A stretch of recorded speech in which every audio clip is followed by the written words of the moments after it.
Vous êtes-vous déjà demandé pourquoi tant de gens courent après l'argent, mais restent bloqués au même endroit? Ce sentiment d'être toujours à court d'argent, incapable de se sortir du pétrin, même si l'on gagne plus qu'avant? C'est frustrant, n'est-ce pas? Et le pire, c'est que beaucoup ne se rendent même pas compte qu'ils commettent sans cesse les mêmes erreurs financières, répétant un cycle qui peut mener à une vie difficile, et ce, pendant des années, voire des décennies. Réfléchissez et si je vous disais qu'il y a des milliers d'années, il y avait un roi qui n'est pas devenu riche par chance, mais en pensant différemment? Qu'il avait compris quelque chose d'essentiel à l'argent, à la sagesse et à la façon de bâtir un patrimoine durable? Je parle de Salomon, considéré comme l'homme le plus sage et le plus riche de l'histoire. Et ce qu'il a fait peut aussi changer votre vie. Mais attention, si vous continuez à agir comme la plupart des gens, à dépenser sans compter, sans planifier et à écouter les mauvais conseils, ce cycle peut vous piéger à jamais. Vous continuerez dans le même cycle, voyant les opportunités passer à côté de vous et votre compte en banque fondre. Envie de vous en sortir? Alors, restez avec moi, je vais vous montrer comment devenir millionnaire, comme Salomon, et comment vous pouvez commencer à transformer votre relation à l'argent dès aujourd'hui.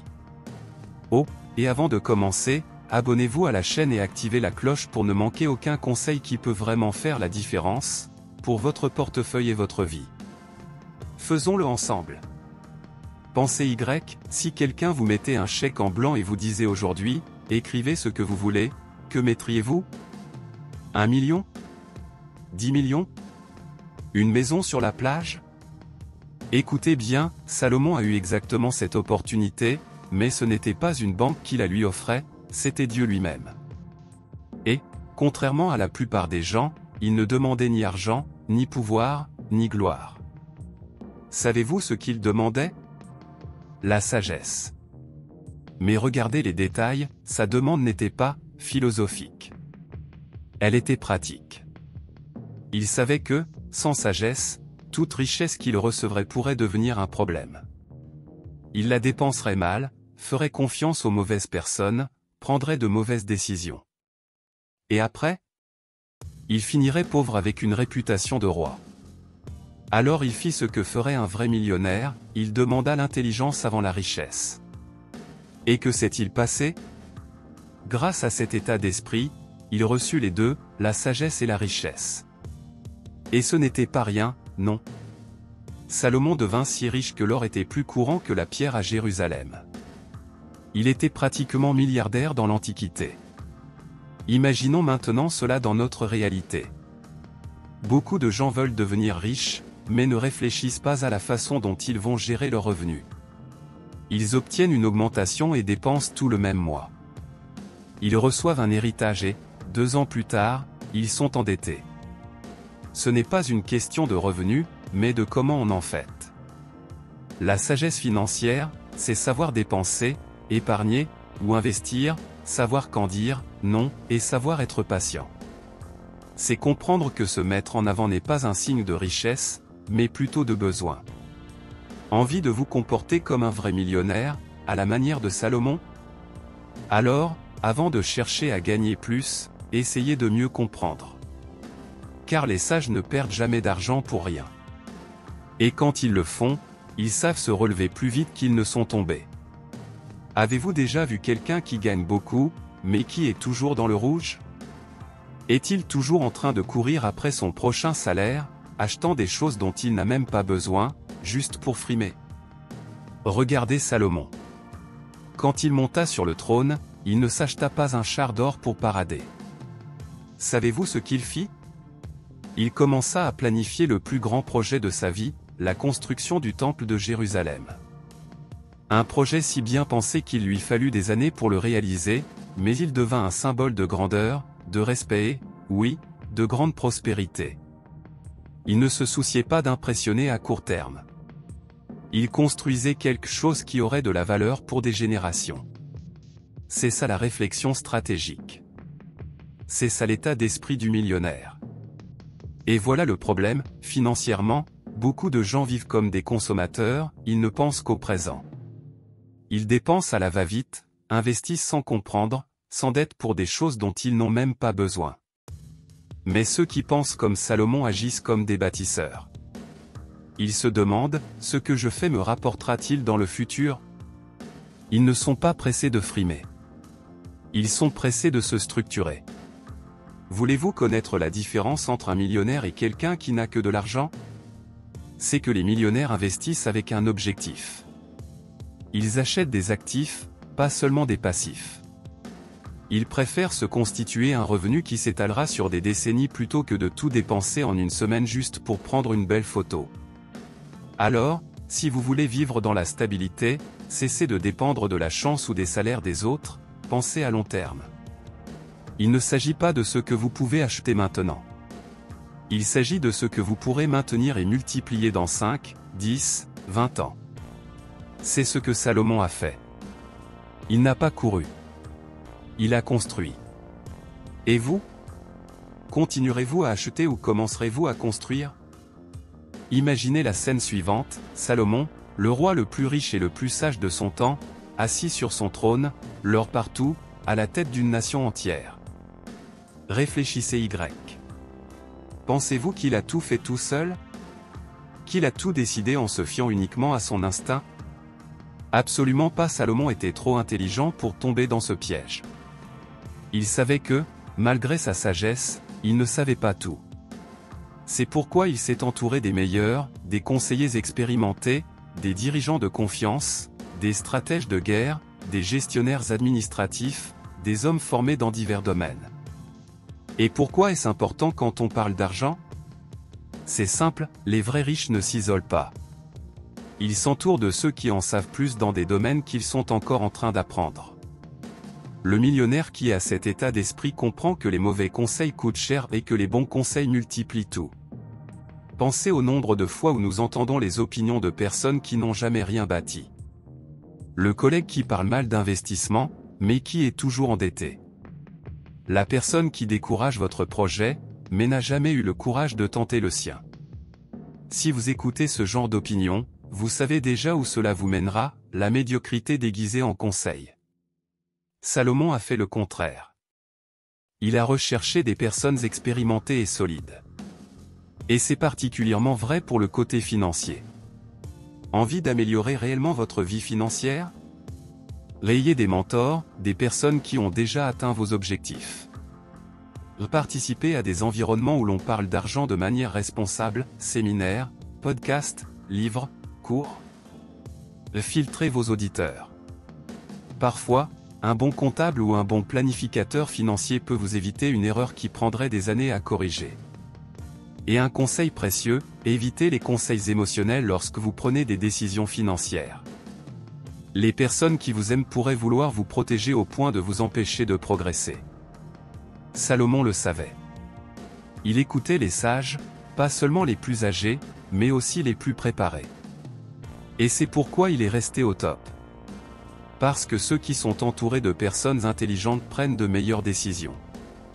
Et les décisions sont primordiales en matière d'argent. Laissez-moi vous dire quelque chose dont peu de gens parlent, Salomon ne s'est pas enrichi pour rien. Il n'était pas seulement un homme sage et bien connecté, il était obsédé par l'excellence. Tout, sous son règne, était fait avec un soin qui frisait le perfectionnisme. Pour vous donner une idée, la Bible décrit que même les ustensiles de cuisine du palais étaient en or. Non pas par désir d'ostentation, mais parce qu'il comprenait que les détails en disent long sur l'état d'esprit de ceux qui dirigent. Et c'est particulièrement vrai lorsqu'il est question de finances. Vous savez quoi? Il y a des gens qui rêvent de devenir millionnaires, mais qui ne savent même pas combien ils dépensent chaque mois. Ils achètent sur un coup de tête, ratent les échéances de paiement et ne savent même pas où est passée la carte bancaire FinTech qu'ils ont reçue 3 mois plus tôt. Ce n'est pas un manque d'argent, c'est un manque d'attention. Et sans contrôle, pas de croissance. Regardons maintenant l'autre côté, cette personne qui n'a peut-être pas encore grand-chose, mais qui écrit tout. Elle sait exactement où va son argent. Elle prend soin du peu qu'elle possède, choisit où investir, organise ses comptes, se fixe des objectifs et des échéances. Cette personne envoie un message à l'univers et à son propre esprit. Je suis responsable de ce que j'ai. Et pour cette raison, je suis prête à en faire plus. Savez-vous pourquoi? Parce que l'argent n'aime pas le désordre. Vous ne pourrez jamais pérenniser ce que vous avez construit en vous précipitant, en négligeant et en vous disant « on verra plus tard ». Salomon le savait. Il lui a fallu 7 ans pour construire le temple qu'il a construit. C'était une œuvre riche en symbolisme, en architecture et en matériaux de haute qualité. Il n'a pas lésiné sur les détails, car il avait compris que tout a de la valeur, même les finitions. Et pour l'appliquer au quotidien, prendre soin de sa vie financière signifie examiner ses comptes, comprendre ses investissements, savoir négocier, déchiffrer les contrats, soigner son image et même son environnement de travail. Voulez-vous vivre comme un millionnaire? Commencez par des bases solides. Ceux qui excellent dans les petites choses deviennent fiables dans les grandes. Et là où règne la confiance, l'argent coule à flot. Salomon comprenait l'une des lois les plus puissantes de l'argent: l'argent s'arrête, meurt. L'argent qui circule, croît. Il a investi dans le peuple, distribué des richesses, organisé des fêtes publiques et conclu des alliances généreuses avec d'autres royaumes, non seulement pour affirmer sa puissance, mais aussi pour perpétuer le cycle de l'abondance. L'or qui entrait n'était pas enfermé éternellement dans un coffre-fort. Il circulait. Et grâce à cette circulation, il revenait multiplié. Maintenant, intégrez cela à votre vie. Il y a des gens qui, lorsqu'ils commencent à gagner un peu plus, entrent dans un mode d'accumulation totale. Ils gèlent tout. Ils n'aident personne, ne partagent pas leurs connaissances, n'investissent rien qui ne soit pour eux-mêmes. Et que se passe-t-il? Ils stagnent. Ils commencent à vivre dans la peur de perdre. Ils s'attachent tellement à l'argent qu'ils oublient que ce n'est qu'un outil, pas un dieu. La vérité, c'est que l'argent est comme l'eau, si on essaie de le retenir fermement, il nous file entre les doigts.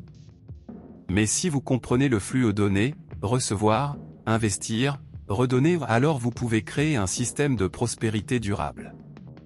Et voici le véritable problème: la générosité n'est pas une charité émotionnelle. C'est une question d'intelligence financière. Les personnes généreuses créent des relations durables, ouvrent des portes et se forgent une réputation. Avez-vous déjà vu quelqu'un au cœur généreux, toujours entouré d'opportunités? Ce n'est pas de la chance. C'est un principe. Qui donne reçoit non pas comme par magie, mais parce que ceux qui offrent de la valeur sont toujours reconnus. Salomon a utilisé cela à son avantage. Il a construit des ponts, pas seulement des châteaux. Et c'est pourquoi il n'a jamais manqué de ressources. Il savait que la vraie richesse ne se résume pas à ce qui entre, mais aussi à ce que l'on fait ressortir volontairement. En résumé, envie de devenir millionnaire? Soyez quelqu'un qui comprend que l'argent est fait pour circuler. Investissez, faites des dons, enseignez, contribuez et voyez les rendements arriver d'une manière inattendue. Maintenant que vous avez entendu tout cela, répondez-moi honnêtement: pensez-vous comme quelqu'un qui ne recherche que l'argent, ou comme quelqu'un qui se prépare à gérer véritablement son patrimoine? Ce que nous avons appris de Salomon n'est pas une simple histoire, c'est une leçon pratique sur l'état d'esprit du millionnaire. La sagesse avant l'argent. La vision à long terme. S'entourer des bonnes personnes. L'excellence dans les détails. Et la générosité comme stratégie. Ces principes transforment n'importe quelle personne ordinaire en quelqu'un capable de construire quelque chose de grand, de solide et de durable. Et peut-être vous dites-vous: mais je n'ai même pas encore commencé. Super! Car commencer avec cet état d'esprit vous donne déjà une longueur d'avance sur ceux qui veulent juste s'enrichir rapidement, sans fondation. Alors voici mon invitation: adoptez cette nouvelle attitude dès aujourd'hui. Changez votre façon de penser, de parler et d'agir avec l'argent. Commencez petit, mais avec un comportement grandiose. Si ce contenu vous a aidé, faites ce qui suit. Aimez cette vidéo, elle montre bien que ce message mérite d'être partagé. Commentez ci-dessous, lequel des 5 principes de Salomon vous a le plus marqué? J'aimerais beaucoup connaître votre avis. Abonnez-vous à la chaîne et activez la cloche, vous y trouverez des contenus plus approfondis pour vous aider à voir grand et à mieux agir. Si vous voulez vivre comme un millionnaire, commencez par penser comme tel. Et vous avez déjà franchi le pas aujourd'hui. À bientôt pour la prochaine vidéo.